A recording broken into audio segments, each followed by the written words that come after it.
नमस्कार बच्चों। एक बहुत ही इम्पोर्टेंट एप्लीकेशन जो कि हर साल परीक्षा में पूछी जाती है और मोस्ट इम्पोर्टेंट है और परीक्षा में आने की इसकी संभावना बहुत ज़्यादा होती है। यहाँ पर आप देख सकते हो कक्षा 10वीं के लिए मोस्ट इम्पोर्टेंट एप्लीकेशन है जो कि सन 2011, 12, 2015, 2017, 2019 और 2020 में आ चुकी है। मोस्ट इम्पोर्टेंट एप्लीकेशन है, परीक्षा में हर वर्ष पूछी जाती है, आईएमपी है। कक्षा 10वीं अंग्रेजी फॉर्मल लेटर्स, इसको हम एप्लीकेशन बोलते हैं। फॉर्मल लेटर्स हम उन लेटर को बोलते हैं जो कि कार्यालय हो गए या फिर स्कूल वगैरह हो गए, ऐसी जगह पर जा करके जो लिखे जाते हैं उसको हम फॉर्मल लेटर्स कहते हैं। पेपर में आपको आएगा एसएलसी। एसएलसी, एस यानी स्कूल, एस का मतलब होता है स्कूल, एल का मतलब होता है लिविंग, एस का मतलब होता है स्कूल, एल का मतलब होता है लिविंग, सी का मतलब होता है सर्टिफिकेट, स्कूल लिविंग सर्टिफिकेट। साला छोड़ने के लिए जो सर्टिफिकेट दिया जाता है उसको हम बोलते हैं school leaving certificate. And TC, TC का मतलब क्या होता है? टी का मतलब होता है ट्रांसफर और सी का मतलब होता है सर्टिफिकेट, ट्रांसफर सर्टिफिकेट, है ना। इसको हिंदी में हम स्थानांतरण प्रमाण पत्र कहते हैं। आप अंग्रेजी वाली समझ लीजिए, आपको हिंदी वाली भी समझ में आ जाएगी। तो यहाँ पर आप देख सकते हो एप्लीकेशन का फॉर्मेट यही रहेगा, आपको इसी फॉर्मेट पे, इसी पैटर्न पे लिखना है। हल्का से थोड़ा तिरछे चला गया है, आपको बिल्कुल सीधे से लिखना है, बिल्कुल शुरू से एक के नीचे एक यारी लाइन आना चाहिए, बिल्कुल सीधे से। और एप्लीकेशन लिखने की विशेषता ये होती है कि जो एप्लीकेशन होती है, हमारा जो आवेदन पत्र होता है वो हमेशा नए पेज से ही लिखा जाता है। एप्लीकेशन कहाँ से लिखी जाती है? हमेशा नए पेज से लिखी जाती है। देखो एप्लीकेशन लिखने का फॉर्मेट, यहाँ पर लिखेंगे हम सबसे पहले टू, यहाँ का टी कैपिटल रहेगा। विशेष ध्यान देने वाली बात, टी क्या रहेगा? यहाँ का कैपिटल रहेगा। To, the principal, the principal ने सेवा में प्रचार महोदय जी, government higher secondary school Chhindwara. आपको यहाँ पर आप जो भी डिस्ट्रिक्ट सवाल में दी रहेगी आपको वहाँ पर लिख देना है।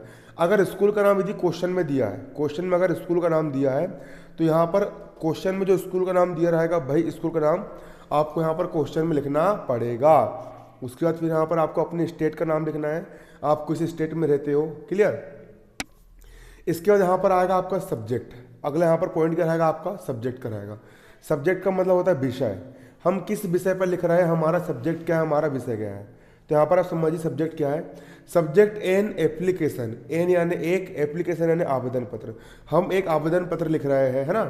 फोर यानी के लिए, फोर का मतलब होता है के लिए। एसएलसी यानी स्कूल लिविंग सर्टिफिकेट के लिए, है ना, स्कूल से छुट्टी लेने के लिए हम आवेदन पत्र लिख रहे हैं।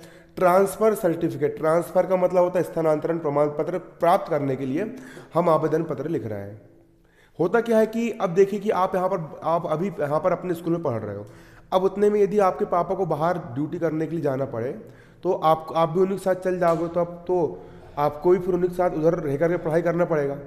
ऐसा तो होने से रहा कि मम्मी पापा उधर रहेंगे और आप इधर रहेंगे, है ना, इसलिए आपको भी जाना पड़ेगा।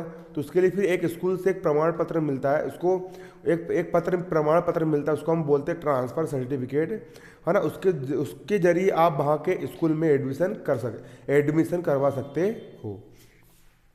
यहाँ लिखेंगे रिस्पेक्टेड सर, रिस्पेक्टेड सर मतलब हिंदी में लिखना महोदय जी, है ना। हिंदी की तैयार करवा रहा हूँ, अंग्रेजी करवा रहा हूँ ना। हिंदी के पेपर में लिखना महोदय जी। मोस्ट हम्बली, मोस्ट यानी अत्यंत, हम्बली यानी विनम्रता पूर्वक, एंड रिस्पेक्टफुली यानी बहुत इज्जत के साथ, है ना, इज्जत के साथ आपसे हम निवेदन कर रहे हैं। मोस्ट हम्बली एंड रिक्वेस्टफुली, क्या बोल रहे हैं यहाँ पर हम? Most humbly and requestfully, most humbly and respectfully, respect का मतलब होता है इज्जत देना, रिस्पेक्टफुली।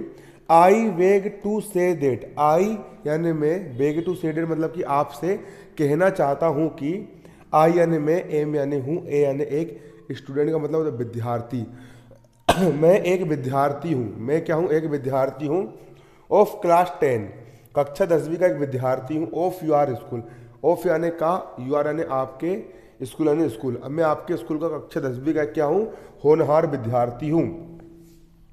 इसके बाद आई हैव पास्ड, आई यानी मैं, पास कर चुका हूँ। माई क्लास 9th एग्जामिनेशन, माई यानी मेरा, क्लास 9th यानी कक्षा 9वीं का, एग्जामिनेशन यानी परीक्षा, है ना, कक्षा 9वीं की परीक्षा पास कर चुका हूँ। दिस ईयर, दिस ईयर का मतलब होता है इस साल, दिस ईयर का मतलब क्या होता है? इस साल, इस वर्ष में कक्षा 9वीं की परीक्षा पास कर चुका हूँ। माई फादर यानी कि मैं यानी मेरे, फादर का मतलब होता है पिताजी, मेरे पिताजी। हैज़ बीन, हैज़ का मतलब होता है चुका, हैज़ का मतलब होता है चुका, बीन का मतलब होता है हो चुका है, मेरे पिताजी का हो चुका है। ट्रांसफर्ड, ट्रांसफर्ड का मतलब होता है स्थानांतरण। मेरे पिताजी का स्थानांतरण हो चुका है टू भोपाल। भोपाल का मतलब होता है भोपाल में मेरे पिताजी का क्या हो चुका है, स्थानांतरण हो चुका है। सो यानी इसीलिए I will be, I will be मतलब कि मैं नहीं, है ना। अनेबल मतलब कि असमर्थ, अनेबल का मतलब क्या होता है, असमर्थ। टू कंटिन्यू, कंटिन्यू का मतलब होता है निरंतर, निरंतर लगातार। माँ यानी मेरी, स्टडीज का मतलब होता है पढ़ाई, हियर यानी यहाँ पर। इसीलिए अब मैं यहाँ पर अपनी पढ़ाई को कंटिन्यू जारी नहीं रख सकता हूँ। काइंडली यानी कि कृपया करके, मतलब दयालुता के लिए काइंड, काइंड का मतलब होता है दयालु, है ना। काइंडली मतलब दयालुता पूर्वक, इशू यानी कि आप मुझे दे दीजिए। छुट्टी मांगोगे तो उसमें कुछ आपको मुंह से बोल देंगे वो कि भैया हमको छुट्टी चाहिए, तो यहाँ पर काइंडली ग्रांट आएगा। 3 डेज लीव में क्या आता है, ग्रांट आता है। लेकिन कुछ लिखित सर्टिफिकेट मांगना है, उसके लिए हमें से यहाँ पर इशू लगाते हैं, काइंडली इशू, क्योंकि अपन उसको प्राप्त करते लिखित रूप में, है ना। काइंडली इशू मी मैंने मुझे दे दीजिए स्कूल लिविंग सर्टिफिकेट, एसएलसी, है ना। अगर क्वेश्चन में अगर एसएलसी लिखा आया तो फिर ट्रांसफर सर्टिफिकेट मत लिखना, सिर्फ एसएलसी बस लिखना। या दोनों बात एक ही, या फिर टीसी लिखा आया, ट्रांसफर सर्टिफिकेट लिखा आया तो फिर एसएलसी का मत लिखना। तुमको एसएलसी आया तो सिर्फ school leaving certificate, kindly issue me school leaving certificate, है ना। अगर ट्रांसफर सर्टिफिकेट का आएगा तो और ट्रांसफर सर्टिफिकेट, यहाँ ट्रांसफर, है ना, और ट्रांसफर सर्टिफिकेट अस ईयरली अस पॉसिबल, जितनी जल्दी हो सके जल्द से जल्द मुझे देने की कृपा करें। डेट, यहाँ पर हम डेट डाल देंगे, डेट जिस दिन पेपर रहेगा उस दिन डेट डाल देना। यू आर ओबीडेंटली स्टूडेंट, आपका आज्ञाकारी शिष्य, है ना। यहाँ पर आपको अपना नाम लिख देना है। फॉर्मेट यही रहेगा, बिल्कुल एक सीधे से रहना चाहिए, बिल्कुल ऐसे सीधे, हल्का तिरछा भाग रहा जाए, लेकिन आपको पूरा सीधे से लिखना है। अब कई बार क्या होता है, हम जो एप्लीकेशन याद करके नहीं जाते वो फंस जाती है, उसमें भी आप आराम से नंबर लिख सकते हो। 5-6 नंबर की एप्लीकेशन आती है, 2 से लेकर के यहाँ तक तो पूरा बन जाएगा लिखते हैं आपको, हर एप्लीकेशन में सेम रहता है। ध्यान देने योग्य बात ये रहती है कि कई बार बच्चे क्या करते हैं, क्वेश्चन में स्कूल का नाम दूसरा लिया रहता है और वहाँ पर स्कूल का वो अपना नाम लिख के जाते हैं। क्वेश्चन में अगर जो स्कूल का नाम दिया रहेगा उसी स्कूल का नाम यहाँ पर आपको यहाँ पर लिखना है, या स्कूल को कोई भी नाम नहीं दिया तब अपने स्कूल का नाम आपको यहाँ पर लिखना है। इसका यहाँ पर बोलेगा यू आर निधि वर्मा, तो यहाँ पर निधि वर्मा लिखना पड़ेगा, अपना नाम भी यहाँ पर आपको दिया रहेगा। क्लियर है, एप्लीकेशन बन जाएगी, ये पेपर में आई। क्लियर, ट्रांसफ़र सर्टिफिकेट की एप्लीकेशन।